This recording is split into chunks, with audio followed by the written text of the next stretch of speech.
It was the summer of 1993, and the air in southern Georgia clung to the skin like a damp curtain. Susan had always loved this kind of weather. Warm, heavy, alive. That year, it carried with it something more, the quiet thrill of becoming a mother for the first time. At 36, she felt both wiser and more vulnerable than ever before. Her body was changing rapidly, and every flutter in her belly made her pause. Was that the baby moving, or just gas from the prenatal vitamins?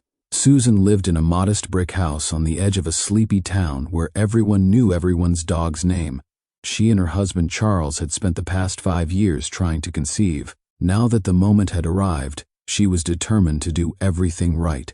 She filled the house with books about childbirth, taped affirmations on the bathroom mirror, and followed a strict routine of prenatal yoga in the mornings. Food became both comfort and ritual. Her grandmother, a tough Appalachian woman who believed in home remedies and blood-building foods, had once told her, "If you want a strong baby, eat strong food. Liver, heart, raw if you can stomach it." Susan didn't go quite that far, but she embraced sashimi and ceviche from the upscale new seafood restaurant in town, dishes she saw as fresh, clean, almost elegant. Fish caught the same morning, flash-frozen, beautifully marbled. They felt modern, healthy, even sacred in their raw simplicity. She never once considered that inside those delicate slices of salmon and tuna, something else might be waiting. Her first trimester was textbook perfect. Aside from morning nausea and a few dizzy spells, she felt radiant. People commented on her glow at church and at the grocery store. She walked taller, smiled wider. Her students at the elementary school where she taught made her handmade cards. "Can't wait to meet your baby, Miss Susan." But by month 5, strange things began to stir. Nothing serious, just subtle dissonances, a constant gnawing hunger that didn't align with the number of calories she was consuming. Nights when she would wake drenched in sweat, stomach churning, unsure if it was the pregnancy or something more elusive. And then there was the dream. It started as a faint ripple of anxiety, then blossomed into something vivid and haunting. She was always underwater, floating near the bottom of a vast ocean, weightless and small. Around her, white ribbons undulated in the current, soft and sinuous. One of them would always turn its head and drift closer, like it knew her, like it lived inside her. She'd wake gasping, hand on her belly, half expecting to feel movement that wasn't her baby's. Of course, she never told anyone. What would she even say? That she dreamed of being watched from the inside? That her hunger didn't feel entirely hers? Pregnancy, she told herself, could make women feel all sorts of odd things. Her doctor smiled when she mentioned fatigue and ran a routine blood test. Everything came back normal. Still, Susan couldn't shake the sensation that something was changing, not just within her, but about her. Her skin felt different, her sense of smell more acute, not in the way pregnancy books described, but as if she could pick up the scent of rot in perfectly fresh meat. There were days she craved only ice water and bitter greens, as if her body were rejecting rich foods it once loved, and yet she felt no pain, no vomiting, no fever, only the quiet throb of uncertainty that comes when the body whispers before it screams. Her grandmother's words came back to her one afternoon, as she stood in the kitchen slicing fresh fish on a bamboo cutting board. "You are what you eat." She had laughed at it before. Now the phrase lodged like a splinter in her mind. She brushed off the unease and pressed forward. After all, the baby was growing. Ultrasounds showed a healthy heartbeat, good development. She was proud of her discipline, her care. She believed, fiercely, that this child would be her second chance at life. She couldn't know then that the very thing she fed herself to nourish her child had also opened a quiet doorway. Something had passed through, something ancient and patient, and for now it was content to wait. The birth of Jacob came on a rainy October morning, cloaked in gray skies and the sweet hush of anticipation. Susan labored for 12 hours, gripping Charles's hand until their knuckles turned white. When she finally heard the first wail of her son, something cracked open inside her, an ache so profound and beautiful it took her breath away. She was a mother now. Her body had built life from scratch. Nothing could feel more sacred. Jacob was perfect. A strong cry, 10 fingers, 10 toes, a mop of dark hair that surprised even the nurse. Susan held him against her chest, inhaled his warmth, and whispered promises she hadn't planned, but knew she had to keep. She would protect him. She would be better than her own mother had been. She would notice everything, miss nothing. But in the quiet days that followed, as she adjusted to night feedings and swollen ankles and aching breasts, Susan began to notice something not quite right. It wasn't postpartum depression, not the kind she had read about anyway. She didn't feel sad or numb, she felt depleted, like her body was a house with the lights on but no power. Food didn't seem to satisfy her.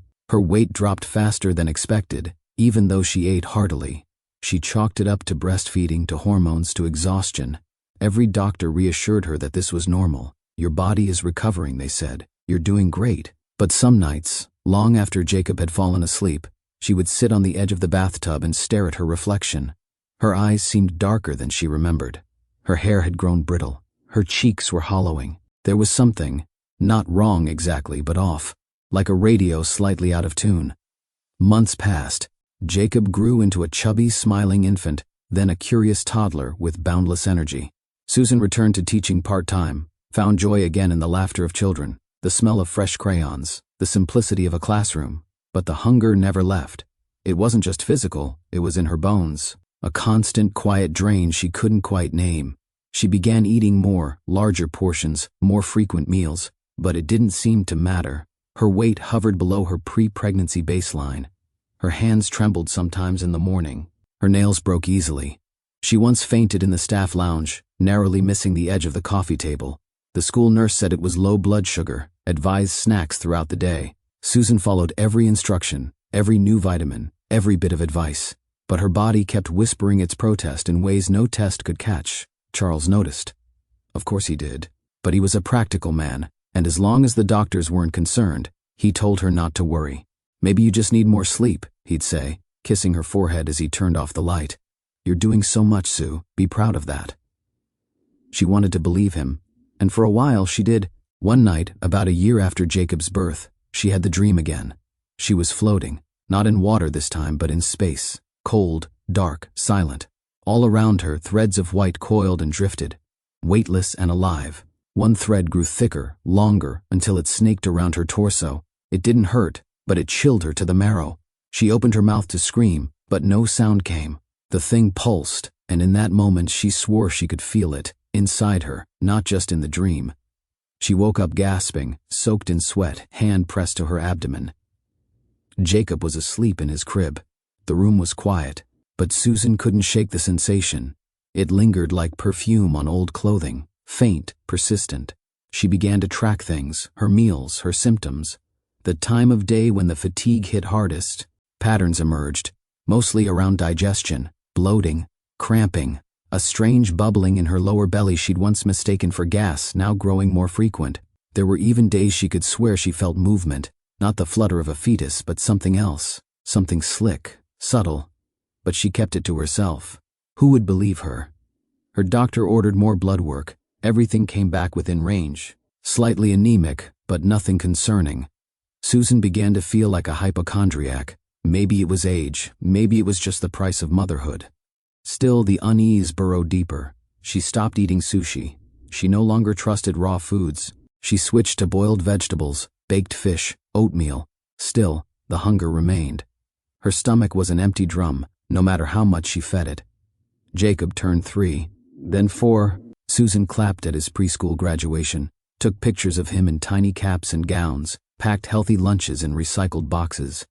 From the outside she was thriving, balanced, maternal, reliable, but every night the weariness grew. Her joints ached, her memory fogged, and always, the quiet gnawing inside her that nothing could seem to fill. By the time Jacob was 5, Susan had stopped trying to explain her fatigue. She no longer mentioned the cramps or the bloating. She drank tea, took iron supplements, smiled for photos. But in the privacy of the bathroom mirror, she whispered to herself, "Something's still wrong." And the worst part was, whatever it was, it felt like it belonged there. By the time Jacob entered 2nd grade, Susan had mastered the art of appearing well. She smiled when expected, laughed easily in public, and packed school lunches with sweet notes tucked between sandwiches. Her classroom remained tidy, her lesson plans impeccable. No one saw the layers beneath, the way her hands trembled when she lifted a stack of papers, the occasional moment of disorientation when she stood up too quickly, or the way her skin had taken on a pale grayish hue beneath the makeup. Privately, the symptoms had become too consistent to ignore. She was always tired, not just working mom tired, but bone-deep exhaustion, the kind that made her sit in the car for 10 minutes after pulling into the driveway, too drained to open the door. Her appetite remained strong, ravenous even, but the food seemed to evaporate inside her.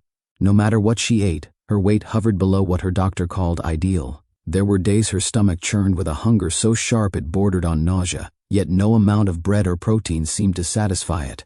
Bloating became a near-daily event. It wasn't just uncomfortable, it was visible.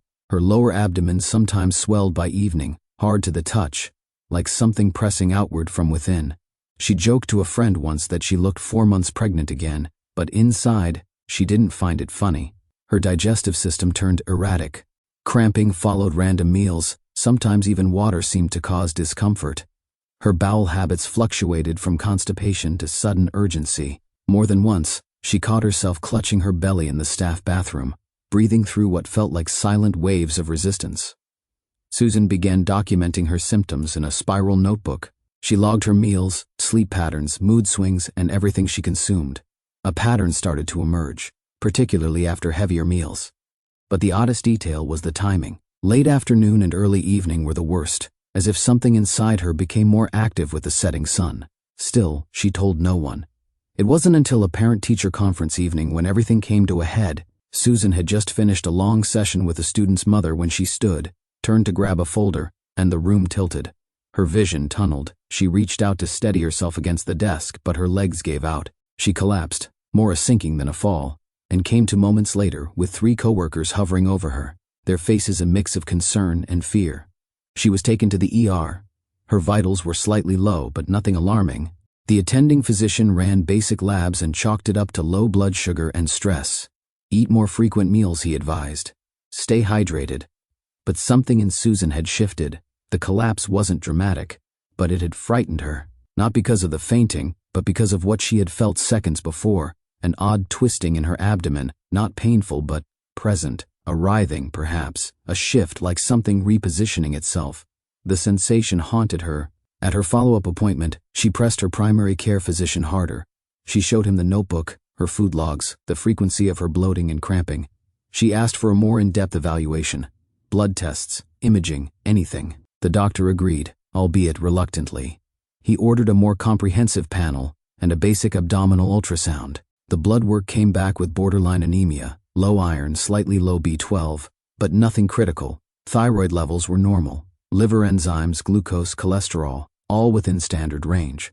The ultrasound, however, was inconclusive. There's some gas patterning, the technician had said, which can obscure a full view of the intestines. Nothing abnormal stands out, though. Susan left the appointment more frustrated than relieved. She wasn't imagining this. Something was wrong. She could feel it, not just physically but intuitively, as if her body were whispering louder each day. Out of desperation, she began researching on her own. She scoured online forums for gastrointestinal disorders, IBS, Crohn's, parasites. Most sites focused on symptoms far more severe than hers: vomiting, extreme diarrhea, fever. She had none of those. Her symptoms were subtle, chronic, and maddeningly nonspecific. Still, one term caught her attention: tapeworm. It seemed absurd at first. Tapeworms were things that happened in underdeveloped countries, not suburban Georgia. But as she read, a slow chill spread through her. The symptoms aligned disturbingly well: unexplained weight loss, constant hunger, abdominal discomfort, nutritional deficiencies. Some species, she learned, could grow astonishingly long, several meters, and live inside a host for years without detection. They didn't always cause dramatic symptoms. They could go unnoticed, feeding silently, extracting nutrients, influencing metabolism. One article mentioned something that made her heart skip. Certain tapeworms, particularly Diphyllobothrium, could lead to B12 deficiency. Over time, this could affect mood, memory, even neurological function. She closed the laptop and sat in the silence, heart racing. Could that be it? Could she be harboring something inside her, a parasite that had gone undetected for years? It seemed impossible. And yet, the more she thought about it, the more it explained. The dreams, the strange cravings, the sense of being watched from within, the persistent hunger, the night sweats, the swelling, the unease. She made another appointment. This time she asked for a referral to a gastroenterologist. Her doctor raised an eyebrow but complied. Just to rule things out, he said. For peace of mind, peace of mind. She wasn't sure she remembered what that felt like anymore. It began with the dreams. They didn't arrive all at once but crept in gradually, like a fog rolling in over a field, silent, shapeless, and impossible to ignore. Susan would wake in the middle of the night drenched in sweat, her chest heaving, heart pounding so violently she could hear the pulse in her ears. And always, the same scene lingered in her mind, a vast dark sea stretching endlessly in every direction, and her, drifting alone in its center. She wasn't swimming. She wasn't sinking. She was just suspended, weightless and still, while long pale shapes moved around her, slow and deliberate, like ribbons carried by underwater currents. They didn't attack. They didn't speak, but they watched. And even in the dream, Susan could feel their attention. It was cold and clinical, not hateful, but invasive, intimate. One of the shapes always moved closer, curling lazily around her body like a boa constrictor without weight. She would try to scream, try to move, but her limbs were heavy, like stone. She always woke up gasping, hands clutching her abdomen. The dream was vivid, more real than anything she experienced in her waking life. And worse, it returned night after night. Each time, the ribbons moved with more purpose. One night, she felt one of them push gently against her stomach from the inside, like a child kicking from within the womb, but alien, wrong. She sat up that night and didn't sleep again until dawn. She told no one about the dreams, not even Charles. What was she supposed to say? That she felt like something was living inside her, watching her even in her sleep? That she was starting to lose track of time, forgetting simple words, blanking out during conversations? Because that, too, had started. It began with small slips, forgetting where she left her keys, mixing up student names, putting milk in the pantry instead of the fridge. Then came the harder things. She'd walk into a room and forget why she was there. During a lesson, she'd suddenly lose the thread of her sentence, standing there in front of 20 second graders, heart hammering, cheeks flushed with shame. The fog wasn't constant, but it was becoming more frequent. She chalked it up to age, to stress, to poor sleep. But deep down, she knew better. This wasn't normal fatigue. This was something else, something systemic. At night, she would lie awake, hours after Charles had begun snoring softly, and press her hands to her belly. She no longer knew if what she felt was psychosomatic or real, but she swore, that sometimes just under the skin there was movement, a gentle undulation, like something shifting in slow motion, never painful, never sharp, just there. She began researching again, this time about the brain-gut connection. She read studies about the vagus nerve, the way the gut sends messages to the brain, not just the other way around. She learned that certain infections and parasites could secrete neurochemicals, serotonin, dopamine, even GABA, and influence mood, cognition, even behavior. The idea chilled her. Could a parasite really manipulate her mental state? She read a case study from Europe about a woman whose long-term tapeworm infection had caused persistent depression and anxiety that lifted only after the parasite was expelled. Another article referenced the possibility of altered appetite, obsessive food cravings, even insomnia linked to parasitic activity. It all felt so wildly specific and yet so familiar. Susan began keeping a second notebook, this one dedicated to her dreams and mental state. She tracked days when the fog was thickest, when the dreams were most intense, when her stomach felt most unsettled. There were correlations. Days of extreme hunger were followed by dream disturbances. Nights of bloating preceded mornings of forgetfulness. There was a rhythm to it, like tides, invisible but undeniable. She started to wonder if this thing, if there was a thing, had a schedule, a cycle, a pattern of feeding and resting. It felt insane to think like this, but the longer it went on, the more rational it felt. The worst episode came on a Tuesday. It was a typical school day. The weather was mild. Her class was working quietly on a math worksheet. Susan stood by the whiteboard, watching them, and for a split second, she felt separate from herself, not detached in the metaphorical sense, but literally removed, like she was watching herself from outside her own body. Her limbs felt foreign. Her voice, when she tried to speak, was slow and distant, as if filtered through water. A rising panic overtook her, not because she was in pain, but because she was powerless. She couldn't even remember what she had just been teaching. Her vision blurred. She gripped the edge of her desk, breathing in through her nose, out through her mouth, willing herself not to collapse. It passed within minutes. No one noticed, but Susan went home early that day and didn't return to school for the rest of the week. She sat in her kitchen that night, lights dimmed, silence pressing in. Charles had taken Jacob to a baseball game. She was alone, her fingers wrapped around a mug of chamomile tea, which had long gone cold. The notebook lay open beside her, pages filled with observations that now felt less like notes and more like warnings. This couldn't go on. The dreams, the hunger, the memory slips, the bloating, the movement, and now, this dissociation. Something had to give. She made another appointment with the gastroenterologist, this time more insistent. She brought her notebooks, laid them out like a case file. The young doctor glanced over them with interest, not mockery, and after a pause said, "Let's schedule some imaging, something deeper." That was the first time she felt a flicker of hope in months. Hope that she wasn't crazy. Hope that what was happening had a name. Hope that something might finally be done. The morning of the collapse began like any other. It was late spring, and the Georgia air was already thick with the scent of honeysuckle and wet pavement. Susan woke early, made Jacob's lunch, packed her tote bag, and kissed Charles goodbye with a half-smile she didn't entirely feel. Her body ached, her stomach churned. Familiar sensations, no longer alarming. They were just part of life now. She moved through them like a ghost in a house she no longer recognized.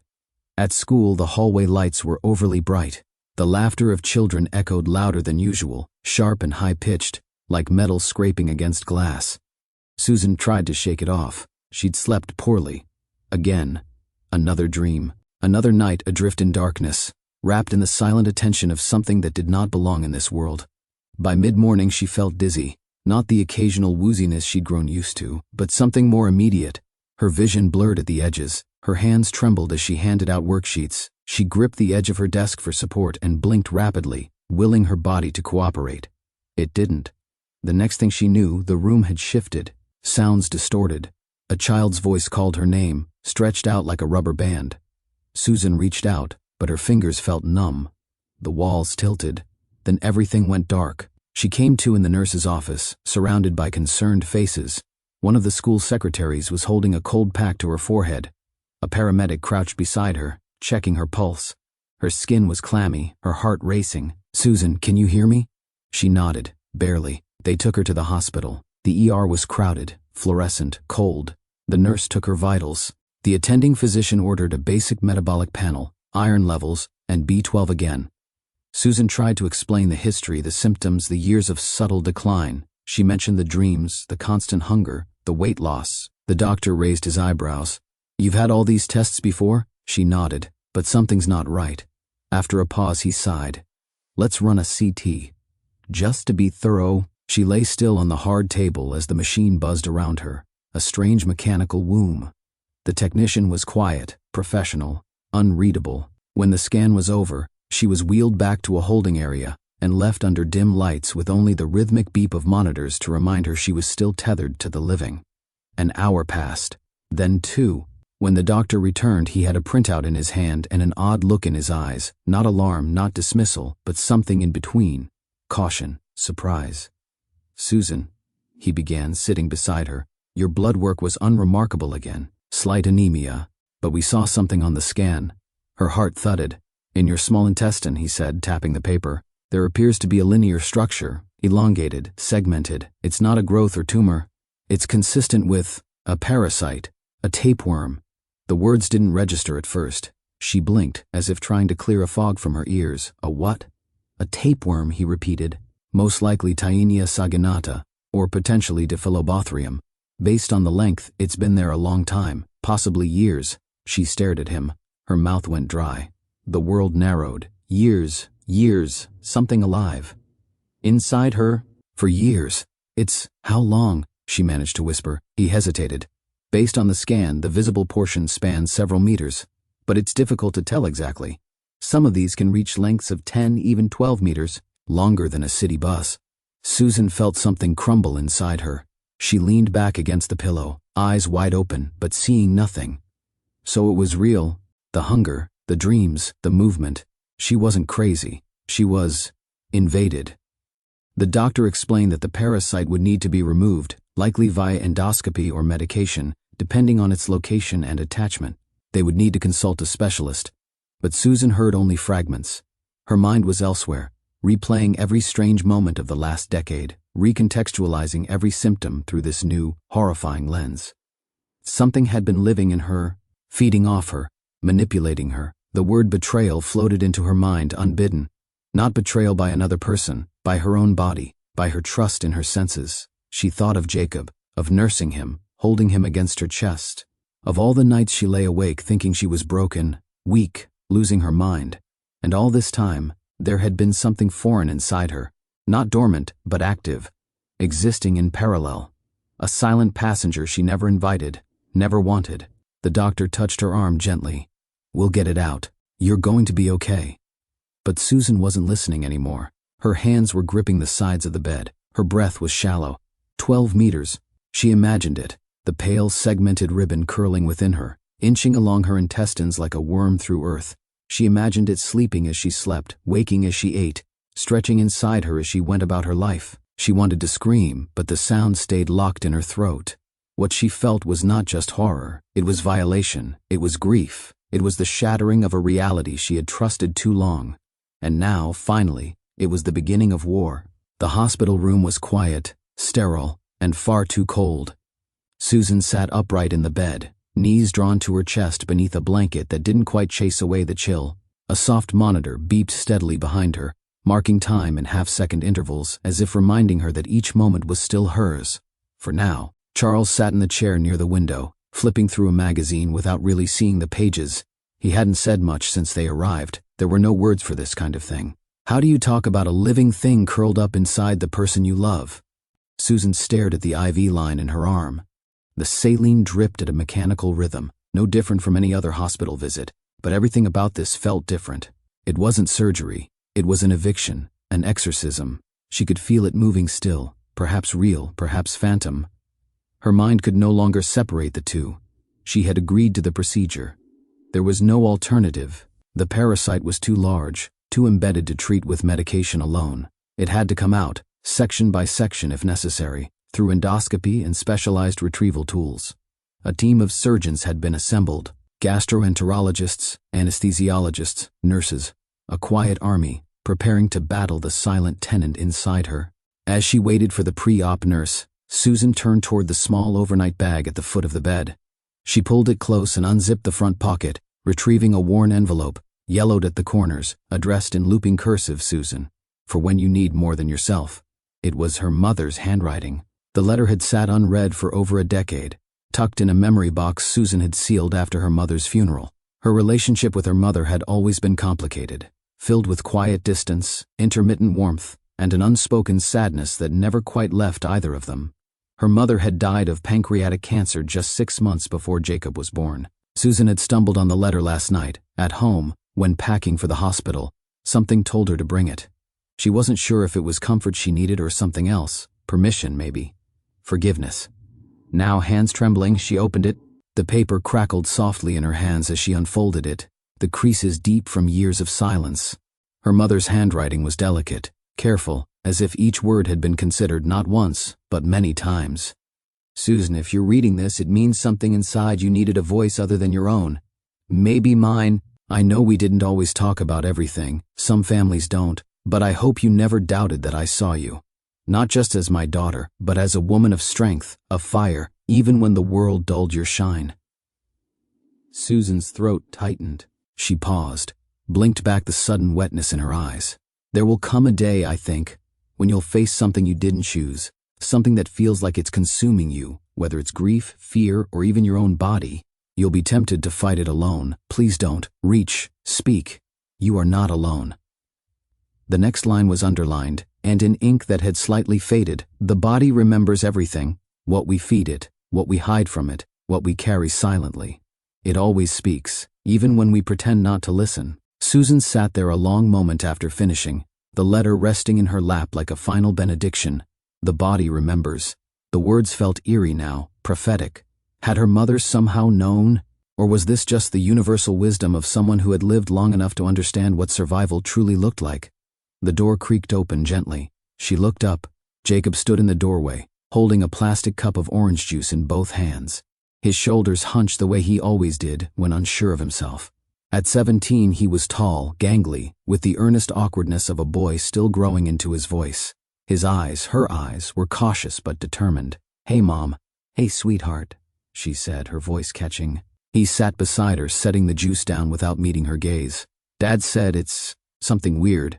She nodded. "It is." Jacob finally looked up. "Is it going to kill you?" The bluntness startled her, but she didn't flinch. "No," she said softly. "But it's been hurting me for a long time. I just didn't know what it was." He was quiet for a long moment, then said, "I've been reading about it. Tapeworms. They can manipulate stuff. Nutrients, hormones, even your brain." She blinked. "Where did you read that?" "Science journals. School databases. I started looking it up last night." Susan stared at him, this boy she'd carried, raised, worried over, and realized he was no longer a boy at all. He had done what she once did, gone digging for answers in the dark. "I think I want to study medicine," he added, almost shyly. "I want to understand how things like this go undetected, how people like you suffer silently." A tear slipped down her cheek before she could stop it. "You'll be a good doctor," she whispered, "the kind who listens." He reached out, took her hand. His was warm, strong, anchoring. "I'll be right here when you wake up," he said.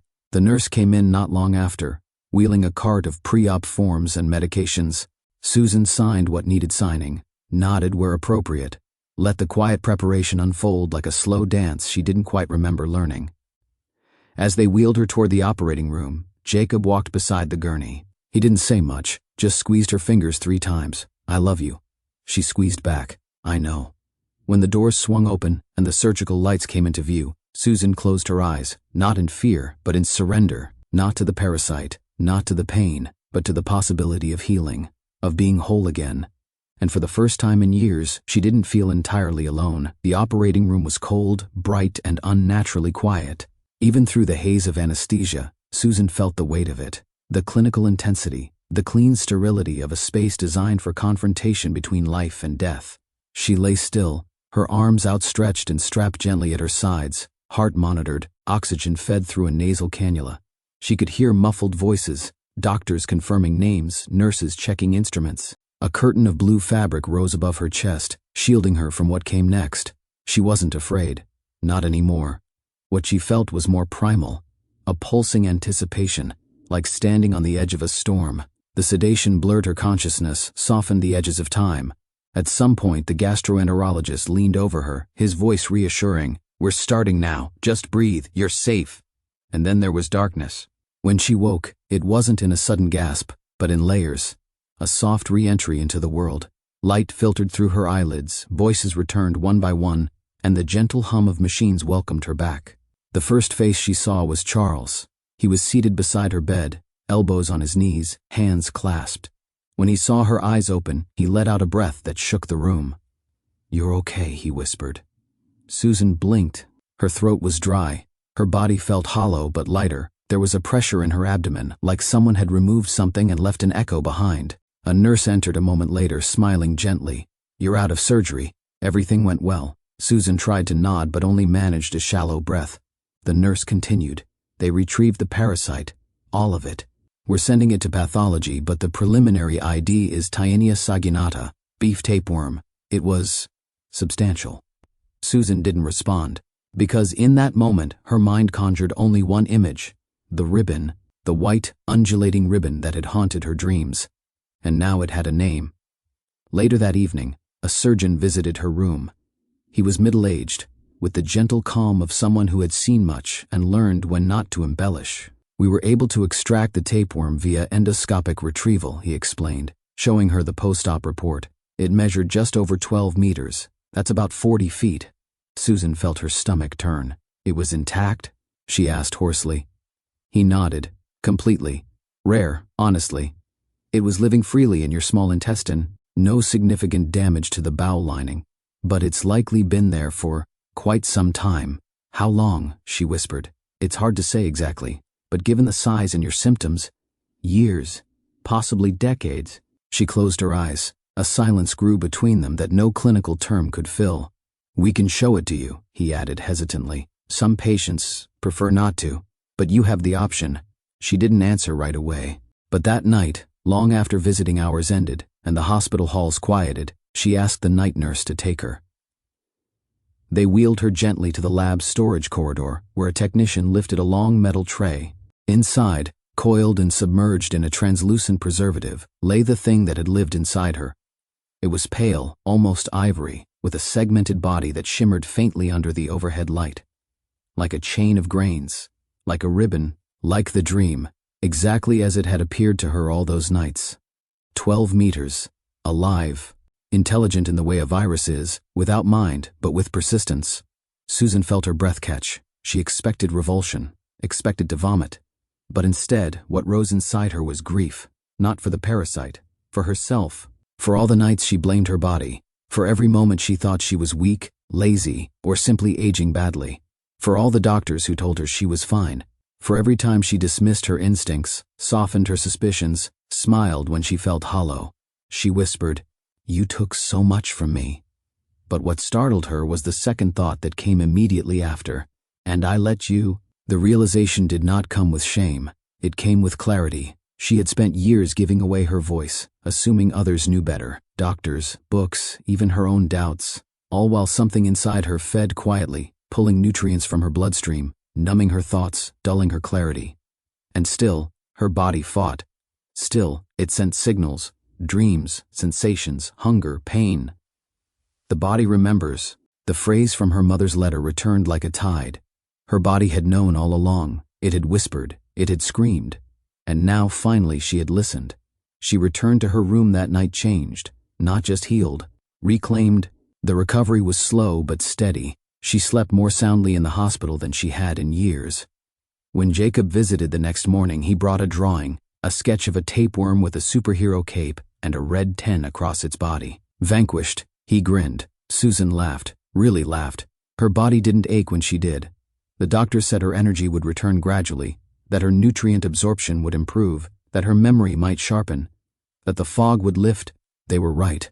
But what returned first was not energy, it was trust, in herself, in the quiet knowledge her body had carried all along, and in the truth that no one else could name for her. The days after the surgery passed in a rhythm that felt unfamiliar but welcome. Mornings were quiet, meals arrived on time, nurses checked vitals with soft voices and practiced efficiency. For the first time in years, Susan awoke without the heavy curtain of exhaustion pulling at her spine. Her limbs didn't ache. Her thoughts came sharper, cleaner, like a fog lifting cell by cell. She noticed the change gradually. Her hunger was still there, but it was different. Steady, not ravenous. A hunger that responded to food, not devoured it like a black hole. She felt full after a modest breakfast for the first time in over a decade. The tight churning pressure in her gut was gone. Her abdomen felt still, quiet. She hadn't realized how loud it had been until the silence arrived. The gastroenterologist visited her on the third day. He carried a slim folder, glasses perched on the bridge of his nose. He looked less like a surgeon now and more like a teacher. "We got the pathology report," he said, sitting beside her bed. As suspected, it was Taenia saginata, beef tapeworm, a mature adult, fully intact. And from the segment length and body structure, we estimate it was in your system for at least 20 years, possibly longer. Susan nodded. She didn't flinch this time. He continued. It was likely contracted from undercooked or raw beef, most often through traditional dishes or poorly regulated preparation. Sushi's a possible source, depending on handling. She thought back to her cravings during pregnancy. The ceviche, the sashimi, the memories flickered like old film reels, soft around the edges. "I should have known," she whispered. The doctor shook his head gently. "Very few people do. It's rare in the US, and the symptoms, well, as you know, they're easy to dismiss. Fatigue, mild anemia, digestive irregularities. Not the kind of red flags most physicians chase." He paused, then added, "But you knew something was wrong. You didn't let it go. That saved you." She looked at him, a soft smile forming. Eventually, that evening, Jacob returned with his school laptop and a folder thick with notes. He sat cross-legged at the end of her hospital bed, glasses slipping down his nose as he scrolled. "I've been researching," he said. "There's this gut-brain axis thing, how the gastrointestinal system sends signals to the brain through the vagus nerve. Tapeworms can release neurotransmitter-like chemicals. It might explain why you had memory fog. Even the dreams." Susan stared at him in wonder. "You're really serious about this?" He nodded. "I think I want to go pre-med, study parasitology, maybe do research." she laughed softly, her voice still hoarse but warming. "You're turning my nightmare into your future." He grinned. "Well, someone has to figure this stuff out before it happens to other people." They talked long into the evening. Jacob asked questions about how she felt during the worst years, about when the symptoms started, about the dreams. He took notes, sketched diagrams, even referenced medical journals on his phone. But what struck Susan most was his presence. Not just as a son, but as a listener. He wasn't trying to fix her, he was witnessing her. And that, she realized, was the part she'd needed most. The next morning, as the nurses changed her linens and checked her incision site, she sat upright without help. Her spine straightened naturally, not by force. Her breath moved through her body like water, not stone. She began journaling in a fresh notebook, no longer symptom tracking but reflection. She wrote about her body, about trust, about how easily we're trained to ignore our instincts, to apologize for noticing discomfort, to hide the parts of us that feel too much. She wrote, "My body never betrayed me. It was screaming. I just didn't know how to listen." Each word was a reclamation. The nurses commented on her improvement. Her face looked fuller. Her coloring returned. One of them whispered to her while adjusting the IV, "You look lighter." She smiled. "I am." Before discharge, she met once more with the surgeon. He explained the likelihood of full recovery, what symptoms to monitor, and follow-up care. But Susan was only half listening now. She knew instinctively that she was healing, not just from the parasite, but from the years of quiet denial, from the internalized belief that suffering must be endured in silence, from the guilt she carried for not knowing sooner. Later that day, as Charles helped her into the car, she stood still in the sunlight for a moment longer than necessary. The breeze touched her skin gently. Her hands were steady, her mind clear. On the ride home, she looked out the window as the town passed by. Familiar streets, familiar trees, but everything sharper now, realer. As if she'd been asleep for years and only just now opened her eyes. "I think I want to write about this," she said, breaking the silence. Charles looked over. "Your story?" She nodded. "Not just the tapeworm. The whole thing. The way women get told they're tired because they're mothers. The way we're conditioned to downplay what we feel." He reached over, took her hand. "I think the world needs that." She squeezed his fingers, eyes misting again. This time, from gratitude, and from the quiet joy of having her life back. The house felt different when she returned. Quieter. Not in the absence of noise way, but in the way a forest feels quiet after a storm. Cleansed, solemn, holding its breath. Susan moved slowly through each room, reacquainting herself with the ordinary. The couch, the bookshelf, the scent of lavender from the candle she forgot to blow out before the hospital. Jacob had left a note on the kitchen table. "Welcome home, Mom. I made tea. Rest. You've already done the hardest part." She smiled, tracing the letters with her fingertip. But it wasn't rest she needed, not yet. Upstairs, in the back of the closet, inside a cedar box that hadn't been touched in years, lay her mother's photos, letters, fragments of a voice long gone. She pulled the box down gently, opened it, and began sorting through pieces of a woman she had only half understood in life. Her mother had been strict, private, a woman of habits and silences, of overcooked meals and underexplained wisdom. She was loving but never warm, kind but distant. Susan had spent much of her youth yearning for approval that rarely came, interpreting affection through clean laundry and baked casseroles. But now, as an adult, having given birth, having endured illness, she saw her mother differently. Not as a mystery, but as someone whose language she had finally learned. She reached the letter again, the one she had read in the hospital, and this time, she read it slower. Let the words settle in her bones. The body remembers everything. It was true. Her body had remembered, had stored trauma like fossils in muscle, had absorbed warnings, had dreamt truths she wouldn't allow herself to speak. Tears came, not in a wave, but in a slow, steady river. They weren't tears of grief, they were of release. She whispered aloud, "I forgive you, Mom." And then softer, "I forgive me." It wasn't something she had planned to say, but once the words left her lips, something loosened in her chest. She had spent years blaming herself for not catching it sooner, for doubting her instincts, for feeding a creature that stole from her. But none of it had been negligence. It had been survival. She had done what so many women did, kept going, smiled, nurtured, carried others even when her own body begged to be noticed. And now, finally, she was listening. Downstairs, the wind picked up. The old wind chime on the porch rattled softly, the sound high and thin like distant music. She stood, wiping her cheeks, and moved to the bathroom. She looked at herself in the mirror, not to critique, not to mourn, but to witness. The face looking back was older, yes, lined, paler, softer at the edges, but there was strength in those eyes, clarity. She touched her abdomen, where the creature had lived. Not in fear, not in hatred, but in awe, not of the parasite, but of herself. The capacity to carry something that long, to survive it, to extract meaning from it. Wasn't that the essence of life? She thought again of her mother's line, "There will come a day when you'll face something you didn't choose." That day had come, and she hadn't just endured it, she had transcended it. The rest of the evening unfolded gently. She brewed the tea Jacob had left, wrote in her journal, and stepped out onto the porch just as the sun dipped beneath the trees. The sky was streaked in coral and lavender. Warm wind brushed against her skin. She closed her eyes and breathed. That night the dream returned. But this time, it was different. She was in the water again, floating, but the sea was clear, sunlit from above. The white ribbons were still there, but they no longer moved toward her. They drifted past, uninterested, fading into the blue. She looked down and saw her reflection, not in a mirror, but in the surface below, shimmering and whole. She smiled in the dream, and when she woke there was no panic, no sweat, just the hush of morning and the hum of birds beyond her window. Later that week, she and Jacob sat in the living room, laptops open. He had begun outlining a research paper based on her experience, an intersection of parasitology and neurology. He spoke in technical terms now, referencing neurotransmitters, intestinal barriers, immune responses, but every now and then he paused to ask how she had felt, what she had feared, what she had learned. And Susan answered honestly, carefully, offering not just symptoms but stories. She told him about silence, about doubt, about the ache of knowing something's wrong but being told you're fine.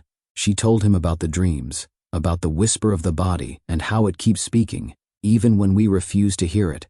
He took it all in, not just as a student, as a son, and as someone who had watched his mother emerge from a war no one else had seen. 2 months after her surgery, Susan published her first article. It was simple, no frills, just a blog post on a local community health site titled, "Something Was Living Inside Me, and I Let It." She told her story plainly, not with sensationalism, but with quiet honesty. She wrote about the hunger that wouldn't stop, about the exhaustion that wouldn't lift, about the way her body spoke in dreams and gut feelings, long before any test confirmed what she already knew. She didn't name names, she didn't blame, but she wrote with precision, with grace, and with something rare, vulnerability.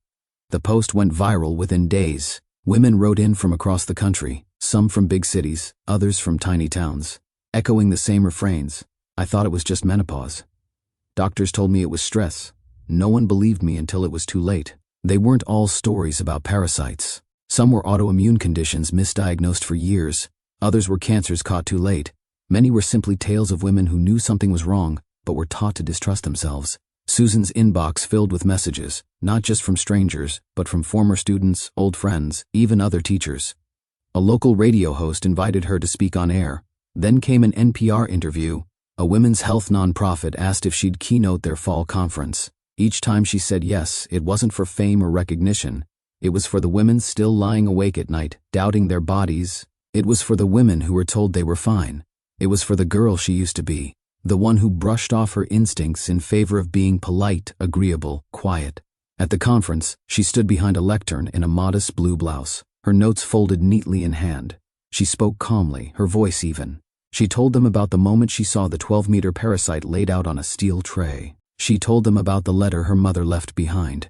She told them how easy it is to forget we own our bodies, not the system, not the doctor's chart, not even the family that loves us. But she didn't end with the science. She ended with a question, a pause. And then, looking out at the faces watching her, she said, "What if the thing draining you isn't something medical at all? What if it's a story you've been telling yourself for too long? That you don't deserve to take up space, that you're not allowed to ask twice, that your pain needs to be quiet." There was silence in the room, not awkward but sacred, a silence that said, "Yes, we've all felt that." She closed her speech with a smile. "I carried something for 20 years that didn't belong inside me, and now I'm finally learning to carry only what's mine. I hope you will too." When she stepped off the stage, people stood, not clapping wildly, but rising, as if to say, "We see you, and we see ourselves in you." That night, at home, Susan sat by the window with a cup of tea and the wind brushing through the open screen. Jacob was studying across the room, highlighter in hand, mouthing medical terms to himself. He looked up once and smiled at her. She smiled back. There was no dramatic music, no poetic ending, just peace, the kind that comes not from perfection, but from returning to yourself fully and without apology.